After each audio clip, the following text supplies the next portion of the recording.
back to my channel. And for today's video guys, nandito tayo sa Amadeo, Barangay Pangil, East-West Highway guys. So ayan, very accessible by car, motorcycle, nag-car tayo. This one is 5 lanes, 6 lanes, no? So kasyang-kasya, napakaraming car. If you are from Manila, malapit lang siya, accessible. Exit ka dyan ng Calac sa Silang, diretso ka din sa Amadeo. Then yung highway na to is tutuloy siya going sa Nasugbu, Batangas. So ito sa magiging most busiest roads dito po sa Cavite. So here guys, ito yung ating project. Ayan, no? May mga flag. This one will be the entrance. So may available tayo dito ng mga 300 square meters ng mga semi-farm lot. Phase 3, Phase 1 is sold out, Phase 2 is sold out. So meron tayo dito mga available sa Phase 3, mga semi-farm lot po natin, ng mga ng mga residential farm lots po natin. 300 square meter na mga inner lot or corner lot, may 1,000 square meter din for only 7,500 per square meter. Tapos 3 years, 0% interest naman siya. Ang down payment is 24%. With discount naman yan. As free transfer of title. So ayan, if naghahanap ka ng alam mo yun, good weather na good for retirement, dito ka na sa Amadeo if I were you. So ayan, may mga available tayo dito, 300 square meter ng mga residential farm. Ayan.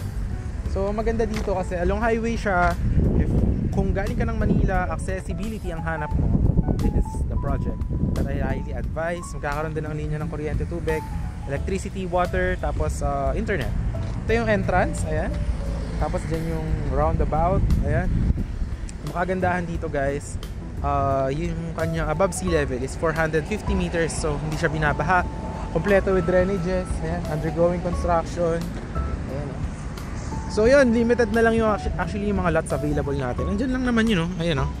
Ayan, di ba? Ito kasi phase 1 to, sold na. Yung phase 3 nandyan lang. Lapit lang. Kung naglalakad ka, kayang-kaya lakarin. Kung naman naka-car, mas madali.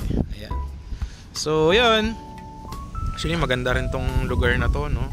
Kung naghahanap ka ng, alam mo yun, place for retirement na itatayo mo ng dream house mo. Amadeo is yung coffee capital of the Philippines. Ayun, pag diniretso nyo yan sa may bayan ng Amadeo, napakaraming kapihan dyan. As in, napakadami. Tapos ito, kung mahilig ka magplantito-plantita, if I were you, get 300 square meter. Tapos gawan mo ng small house, tapos tanim-taniman, it's up to you. So yun guys, para mas ma-appreciate nyo, I will show you yung drone shot ng ating property para makita nyo yung kanyang laki, yung kanyang laki ng mga concrete roads. Tsaka flatland lang naman yan, so wala kang magiging problema sa future. So yun, I will show it here. So 3, 2, 1, ito po yung drone shot. Ito po sa ating project na ito is sold na po yung phase 1 and phase 2. So meron po tayong phase 3 na mga residential farm lots. For 300 square meter po yung mga cut for only 7,500 per square meter. And free transfer of title po siya. Tapos pwede kayong maggawa ng inyong pangarap na house or pangarap na parang staycation, rest house. So depende po yun sa inyo. So dito po guys, yung from the highway, andyan po yung phase 1, tapos phase 2. Yung phase 3, andyan lang po, magkakaroon po tayo ng clubhouse. And then landscape na entrance. And yung mga commercial lots po, yung mga nakabili before is depende po if gusto nilang gawing cafe or business, depende po. So dito guys, andyan yung mga available natin sa may phase 3, mga 300 square meter po na residential farm lots. May corner lot, no? May inner lots. Ayan. So limited lots available lamang po. Ang maganda dito is that malamig po yung weather and very accessible from Calac if you are from Manila, no?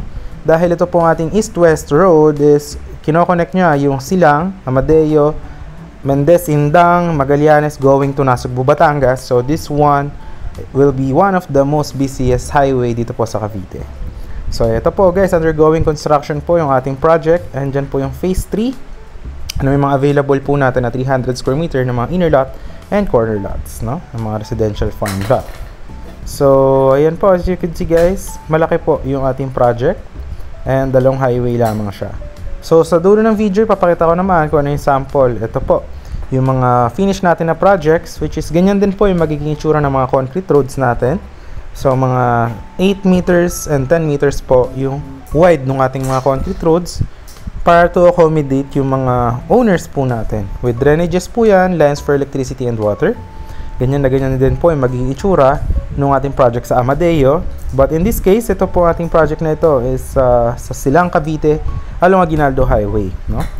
So, yan. As you can see, any house design naman po siya. It's up to you if you want to have your own contractor for your own design. So, it depends po sa inyo. So yan guys, merong mga basketball court, ganyan po yung ating amenities para sa mga kids, no? If they are, alam mo yun, away from the city, makapag-exercise din sila when you are away from the city and you are here near Tagaytay at Amadeo, no? And enjoying and relaxing the provincia vibes. So yun lang guys, if you're interested, maraming salamat po sa panonood. Nandiyan yung Viber WhatsApp ko.